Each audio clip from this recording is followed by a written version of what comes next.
Id-deputat Adrian Delija qal li mindu spiċċa u minn kap nazzjonalista id-dejn fil-Partit Nazzjonalista żdied u mhux naqas. Delija qal dan mal-mikrofonu ta' One News barra il-Parlament din il-ġimgħa. Konxju li żdied id-dejn jiġifieri.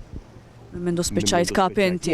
Mill-informazzjoni li għandi żdied id-dejn iva. Fil-fatt, Delija kompla itenni dak li kien diġà qal waqt il-kampanja għal ħatra ta' kap nazzjonalista f'Lulju li għadda. Jien dejjem ippubblikajt l-akkanz tal-Partit Nazzjonalista l-informazzjoni li għandi mhux għax naf jew staqsejt. Li żdied.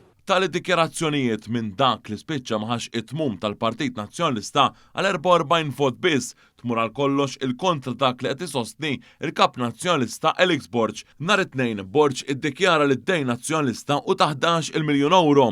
Avolja sa ftit xhur qabel kemm is-Segretarju Ġenerali attwali Charles Bonello u qablu l-ex kap Bernard Grech semmow li dan u ta' 32 miljun euro. Però id-dejn tal-Partit Nazzjonalista qiegħed madwar 11.7 miljun. Intom għandkom ċifra kemm taħsbu li għandu? 32.5. Kemm? 32.5 kif kien iddikjara l-kap.